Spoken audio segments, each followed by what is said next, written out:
ప్రజా గొంతుక పొన్నంను విమర్శించడము బీఆర్ఎస్ నేతల చేతకానితనానికి నిదర్శనమని కాంగ్రెస్ పార్టీ మండల అధ్యక్షుడు ప్రవీణ్ జె టోనీ అన్నారు. రాజన్న సిరిసిల్ల జిల్లా తంగలంపల్లి మండలం కేంద్రంలోని ఫ్రెండ్స్ క్లబ్లో మీడియా సమావేశం ఏర్పాటు చేసి ఆయన మాట్లాడారు.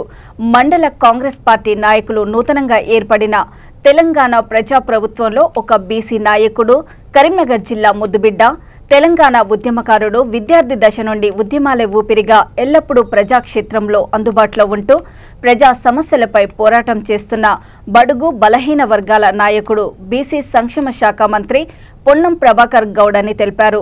అనంతరం సభలో పొన్నం కార్యకర్తలపై ఉన్న చనువుతో ప్రేమ అభిమానాలు కురిపిస్తూ వేదికపై కార్యకర్తలను ఉద్దేశించి సూచనలు చేస్తూ గత ప్రభుత్వ దోపిడీ, నిరంకుశ పాలన వల్ల మార్పు కోరుకున్న క్రమంలో అది జీర్ణం చేసుకుని బీఆర్ఎస్ సన్నాసులు వక్రీకరించుకుంటూ సోషల్ మీడియాలో చేస్తున్న ట్రోల్స్ను మండల కాంగ్రెస్ పార్టీ పక్షాన ఖండిస్తున్నామన్నారు. ఈ కార్యక్రమంలో మండల కాంగ్రెస్ పార్టీ నాయకులు పాల్గొన్నారు.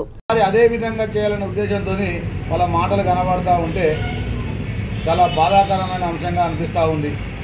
ముఖ్యంగా గమనించాల్సింది ఏంటంటే రాజన్న సిరిసిల్ల ప్రజలు కావచ్చు, అలాగే తంగలపల్లి మండల ప్రజలు కావచ్చు, ఆలోచన విధానం మార్చుకోవడం వల్లనే ఈరోజు తెలంగాణ రాష్ట్ర వ్యాప్తంగా బీఆర్ఎస్ పార్టీని పొందబెట్టడం జరిగింది. ఇది మర్చిపోయి కాంగ్రెస్ పార్టీ మీద బురద చల్లే ప్రయత్నం చేస్తూ ఉన్నారు కొంతమంది నాయకులు. వారందరూ ఒకటే అర్థం చేసుకోవాలి, ఏదైతే ప్రజాపాలన అందిస్తున్న రేవంత్ రెడ్డి గారి నాయకత్వం ఉందో ఆ రేవంత్ రెడ్డి గారి నాయకత్వంలో రాజన్న సిరిసిల్ల జిల్లాకు ప్రాతినిధ్యం వహిస్తున్నటువంటి ఆది శ్రీనివాస గారి నాయకత్వంలో, అలాగే ఉమ్మడి కరీంనగర్ జిల్లా ఇన్ఛార్జిని మంత్రి అయినటువంటి ఉత్తమ్ కుమార్ రెడ్డి గారు, పొన్నం ప్రభాకర్ గారు, కాంగ్రెస్ పార్టీ నియోజకవర్గ ఇన్ఛార్జి గారు కేకే మహేందర్ రెడ్డి గారు, వీళ్ళంతా గత 10 సంవత్సరాల్లో జరిగిన అరాచకం ఏదైతే ఉందో, దోపిడీ ఏదైతే ఉందో, నిర్లక్ష్య పాలన ఏదైతే ఉందో వాటిని తోసిరాదని ఈ ప్రాంత ప్రజలు అన్యాయానికి గురయ్యారు. కాబట్టి ఈ ప్రాంతాన్ని అందరి సహకారంతో అభివృద్ధి పదంలో సంక్షేమ దిశగా తీసుకువెళ్లాలని చెప్పి ప్రతి ఒక్క కాంగ్రెస్ పార్టీ నాయకులు కంకణబద్దులై ఈరోజు పనిచేస్తూ ఉన్నారు.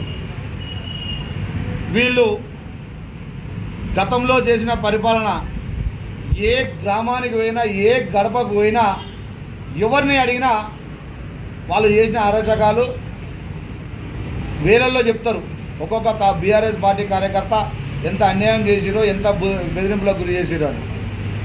తోట ఆగయ్య గారు మాట్లాడుతూ కేసీఆర్ గారు 100 డబుల్ బెడ్రూమ్లు ఇల్లు ఇచ్చిండ్రు, మాది మంచి పరిపాలన అని చెప్తా ఉన్నాడు. అయ్యా తోట ఆగయ్య గారు, దేశానికి స్వాతంత్రం వచ్చిన తర్వాత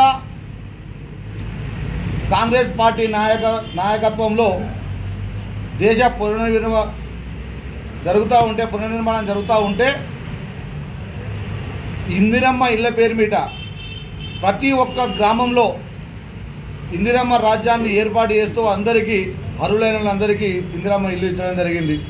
కానీ తెలంగాణ ఏర్పాటైన తర్వాత డబుల్ బెడ్రూమ్ల పేరు మీద అర్హులను గుర్తించకపోగా నిజమైన అర్హుల దగ్గర సిరిసిల్ల పట్టణం కావచ్చు, అలాగే మండల కేంద్రాల్లో కావచ్చు, గ్రామాల్లో కావచ్చు, మీ నాయకులు, మీ కౌన్సిలర్లు, మీ సర్పంచులు ఒక్కొక్క డబుల్ బెడ్రూమ్ ఇది ఈరోజు గతంలో మీరు చేసిన తప్పులను అధికార యంత్రాంగం మొత్తం మీ అవినీతి చిట్టాన్ని తవ్వుకుంటూ బయటికి తీసుకుంటూ ప్రజలకు వివరిస్తూ ఉంటే ఈరోజు మీకు కాంగ్రెస్ పార్టీ తప్పుగా కనబడుతుంది.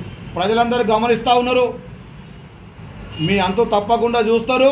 మీరు ఇప్పటికే మిమ్మల్ని బాధపెట్టిరు, ఇంకా లోపలికి బాధపెట్టడానికి కూడా సిద్ధంగా ఉన్నారని చెప్పి మేము మీ నాయకత్వాన్ని తెలియజేస్తూ ఉన్నాం. పాడి కౌశిక్ రెడ్డి గారు కావచ్చు, హరీష్ రావు గారు కావచ్చు, వాళ్లకు నోటీసులు ఇవ్వకుండా అరెస్ట్ చేస్తున్నారు. వాళ్ళని గతంలో మీరు చేసిన నిర్వాహకం ఏంది?